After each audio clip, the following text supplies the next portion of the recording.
What up, guys? Well, Mr. Downtown Melo, and you're listening to the Entertainment Report on iHeartRadio, live from Dubai for Wednesday, August 14th, 2019, delivering some major stories and trends going on in the world of entertainment and beyond. You can follow the show on Facebook, Twitter, or Instagram. Facebook.com/Entertainment Report with Ray Melo, that's REYMELO, on Twitter at The Enter Report, or on Instagram at The Entertainment Report. You can listen to the show anytime you want on iHeartRadio. Just go to iHeart.com or your iHeart phone app, search for The Entertainment Report, and it'll take you to the page. Pop music star and occasional actor Harry Styles reportedly won't be playing the role of Prince Eric in the live-action remake of Disney's The Little Mermaid. Styles has been in talks to play the part for about a month, but The Hollywood Reporter said Tuesday it confirmed he is no longer in negotiations with Disney. A source told People.com while he is a fan of the project, he has respectfully declined the offer. Halle Bailey is set to play the titular heroine in the movie musical, which reimagines the 1989 cartoon classic. Jacob Tremblay and Awkwafina will co-star. ABC is also planning a separate live-action TV event of The Little Mermaid featuring Alua Carvalho, Queen Latifah, and Shaggy. Styles played a supporting role in the 2017 World War II picture Dunkirk. Reese Witherspoon will star in a new sci-fi film at Netflix. The streaming service announced on the tweet Tuesday that Witherspoon will star in and executive produce Pyros, a movie based on the Thomas Pierce short story Tardy Man. The post reads, Reese W. will star in and co-produce Pyros, a film adapted from Thomas Pierce's short story about a team outfitted with indestructible suits fused to their spines so they can recover objects for wealthy people when their houses are on fire, but one breaks protocol to save a life. Deadline said Netflix won the rights to Pyros after competing with several studios. The news comes one day after Apple released a teaser for The Morning Show, a new series starring Witherspoon and Jennifer Aniston. Pierce will write the script for the Netflix adaptation. Simon Kinberg will produce the film with Witherspoon, Laura Neustadter, and Audrey Chon. Witherspoon recently reprised Madeline Mackenzie in Season 2 of the HBO series Big Little Lies. She'll play Bradley Jackson, a morning news anchor, in The Morning Show, which will premiere in the fall. Principal photography began this week in Chicago on the sequel to the 1992 horror movie Candyman. A press release says the cast includes Yahya Abdul-Mateen II from Aquaman, Tayani Paris from If Beale Street Could Talk, Nathan Stewart Jarrett from Misfits, and Colman Domingo from Fear the Walking Dead and Euphoria. Set for release on June 12th, the film is a collaboration between Metro-Goldwyn-Mayer Pictures and Jordan Peele and Wynn Roosevelt's Monkey Paw Productions. Peele and Rosenfeld wrote the movie, and Nia DaCosta is directing it. The original movie was based on a Clive Barker tale that followed a graduate student researching an urban legend about a 19th century lynching victim who returns to slay people who called his name 5 times while standing in front of a mirror. Riverdale actress Penelope Ann Miller and the L Word alum Mia Kirshner are set to star in the Lifetime movie The College Admissions Scandal. Filming is to begin this month. The fact-based movie is expected to premiere on the cable network in the fall. It follows 2 wealthy mothers, Caroline, a sought-after interior designer, and Bethany, an owner of a successful financial service firm, who share an obsession with getting their teenagers into the best possible schools. While charismatic college admissions consultant Rick Singer, played by Michael Shanks, offers a side door into the prestigious institutions of their dreams, Caroline and Bethany willingly partake with visions of coveted acceptance letters in their heads.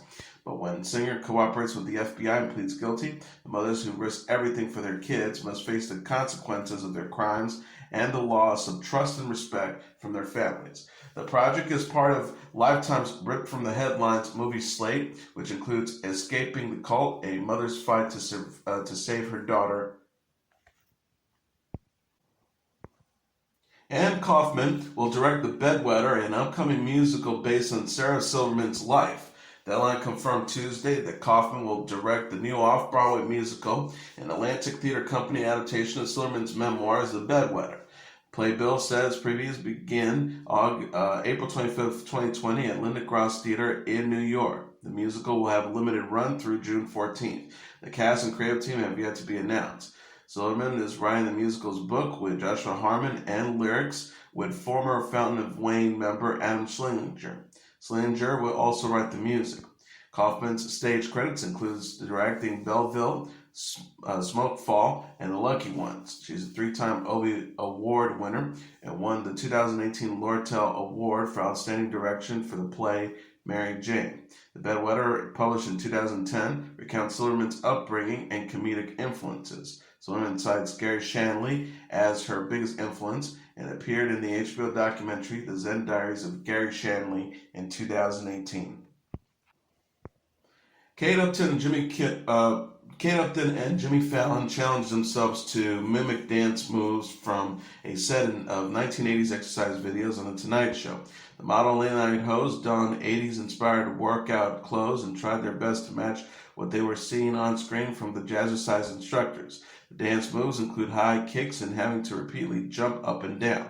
Upton said, "That's kind of like the 80s version of the dab," about Fallon attempting to perform a monkey-themed exercise routine.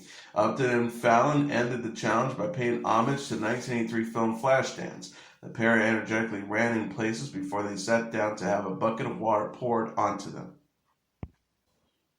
The elf-like Gelfling fight to save the magical world of Thera in the newest trailer for Netflix's Dark Crystal prequel series, The Dark Crystal Age of Resistance.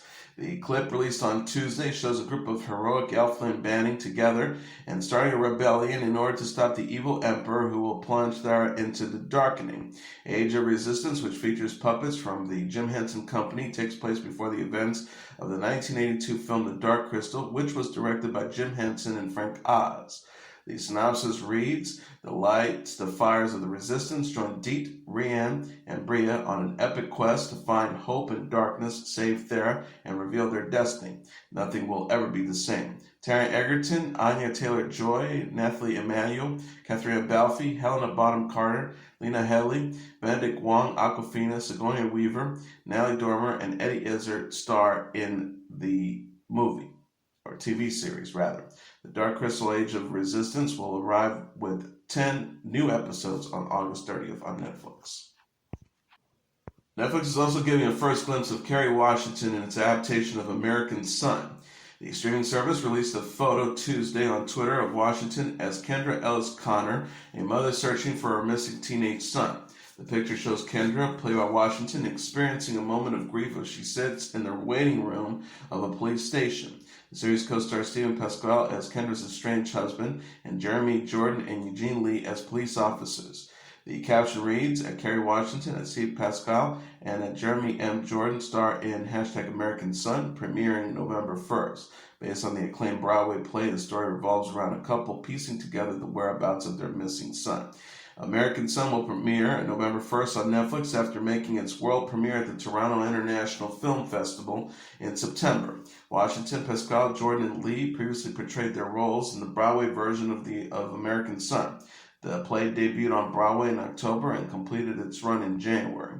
Washington discussed the play with Entertainment Tonight in September prior to its Broadway debut. The actress says, "In a lot of ways, it's about how we raise our kids and about race and about what's going on in the country right now, but it's also about marriage and how you cross the divide culturally, how you can just be two people who are trying to figure out how to do something well together. It's really about love and betrayal and about, navigating that stuff." The American Son adaptation is written by Christopher Demos Brown and directed by Kenny Leon. Washington serves as an executive producer.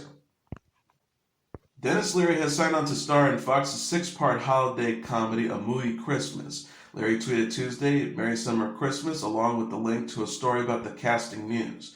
Fox also teased the December project on Twitter. The network says Christmas came early, a moody Christmas. Deadline.com reported the half-hour single-camera show is an adaptation of an Australian series. This is not Leary's first holiday adventure. He also starred with Kevin Spacey in the 1994 dark comedy film The Rev. His other credits include Animal Kingdom, Rescue Me, Sex and Drugs and Rock and Roll, and the Ice Age film franchise. Kathy Griffin says being investigated for potential conspiracy to assassinate the president inspired her new film. The 58-year-old actress and comedian explained during Monday's episode of Late Night with Seth Meyers how the experience influenced her to make the new documentary comedy special A Hell of a Story. A Hell of a Story recounts the backlash Griffin faced after posting a photo on Twitter in 2017 of herself holding a mask that resembled the severed head of President Donald Trump. Griffin says, one of the reasons I wanted to make the movie for real is I want you to laugh more than anything. But I really want you guys to know that what happened to me could happen to you. Griffin recalled how she was, quote, put under a federal investigation by the Secret Service and the U.S. Attorney's Office in the wake of the incident. The star says, I was on the no-fly list for 2 months, interrogated under oath, and they were considering charging me with the conspiracy to assassinate the President of the United States, which holds a lifetime sentence. She also added, so one of the things I want you guys to know is when you go to the airport, I'm sorry to say, they can take your phone, they can take your SIM card, they can take your passport. I filed 2 FOIAs. I still don't know what was on my passport. Then I was put on what it's called the Interpol list. Griffin says she hopes people will come to reevaluate her actions. She says, I hope you laugh more than anything, but I also truly want people to know, be prepared. This stuff can happen. Stuff is getting a lot crazier, and maybe I hope people will look back and go, maybe we kind of overreacted to that photo considering what's happening now. A Hell of a Story is available on Apple and Amazon. Liam Hemsworth sent Miley Cyrus well wishes on Instagram days after news broke the pair separated after being married for less than a year. The actor said on Monday alongside a photo of a beach during sunset, Hi all, just a quick note to say that Miley and I have recently separated and I wish her nothing but health and happiness going forward.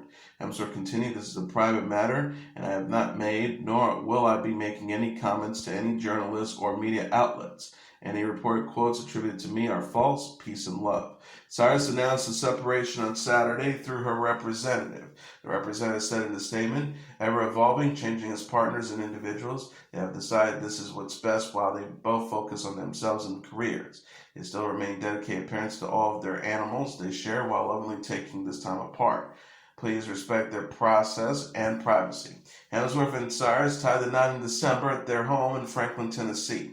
Cyrus was recently spotted kissing reality television personality Caitlin Carter in Italy in photographs published by Entertainment Tonight.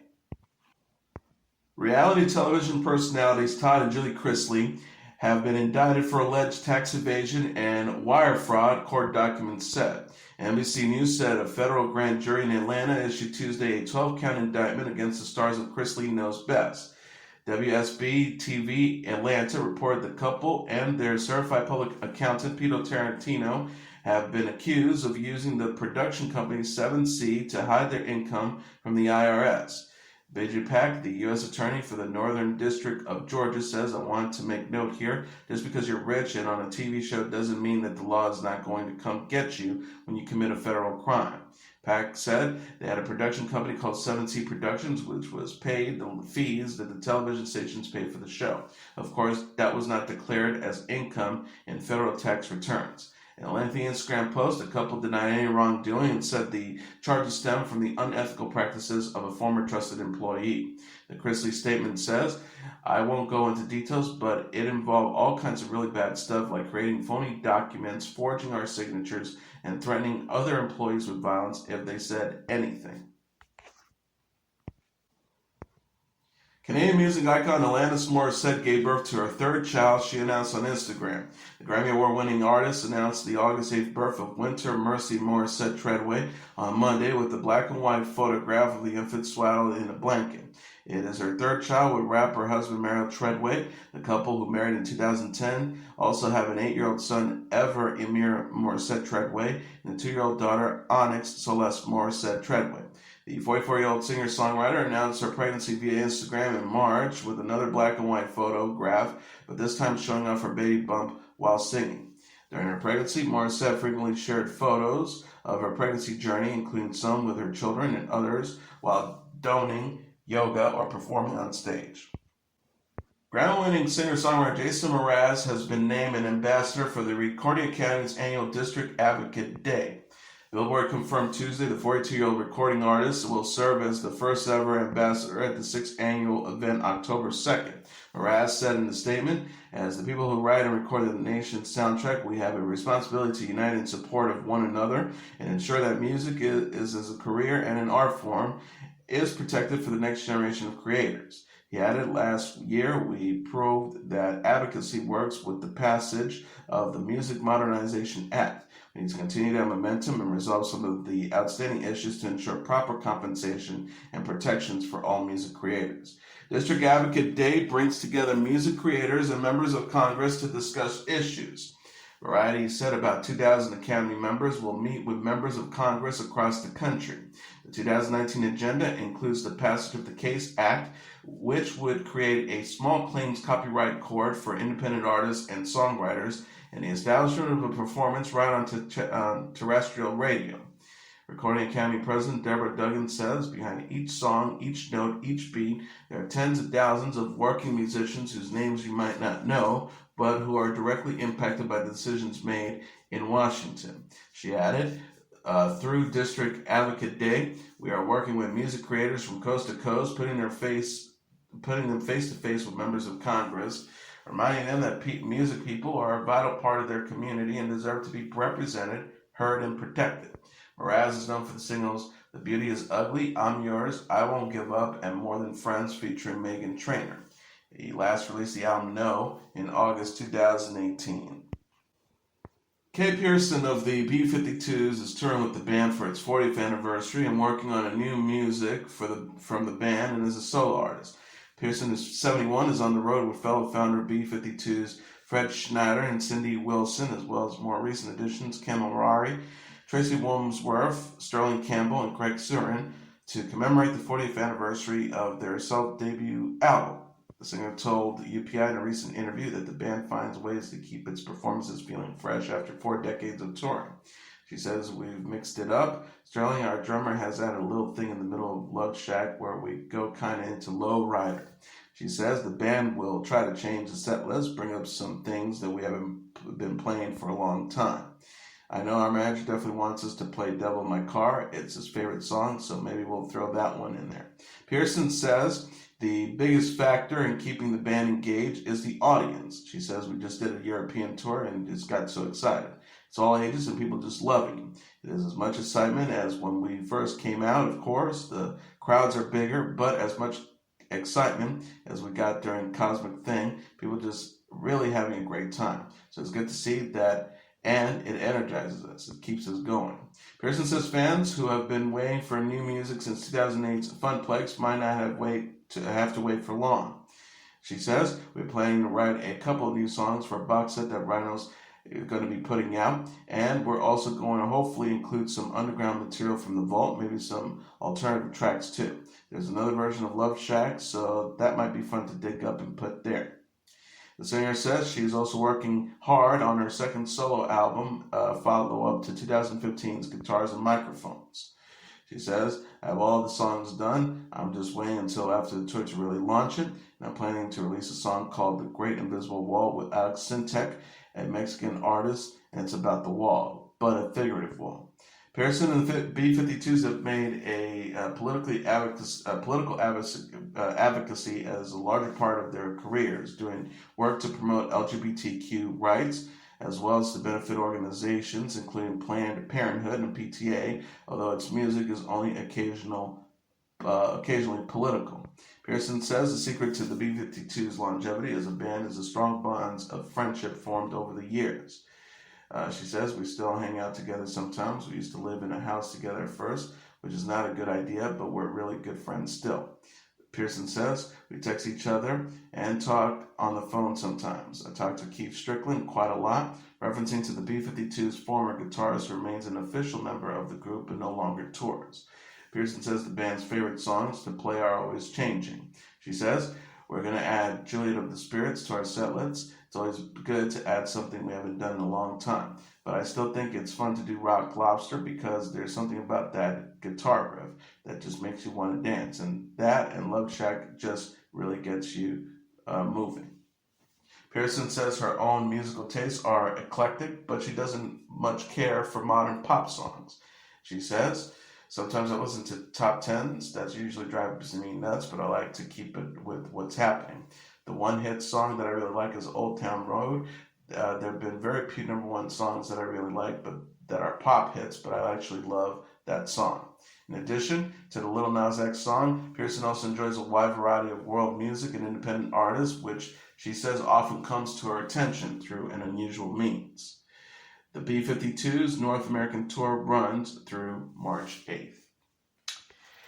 And that is your entertainment report for Wednesday, August 14th, 2019. I'm your host, Mr. Downtown Ray Melo. I'll be back tomorrow to deliver some major stories and trends going on in the world of entertainment and beyond. You can follow the show on Facebook, Twitter, or Instagram. Facebook.com/The Entertainment Report with Ray Melo. That's RAYMELO. On Twitter at The Enter Report, or on Instagram at The Entertainment Report. You can listen to this episode or any previous episodes of The Entertainment Report anytime you want on iHeartRadio. Just go to iHeart.com or your iHeart phone app. Search for The Entertainment Report, and it'll take you to the page. Good night, and God bless you all.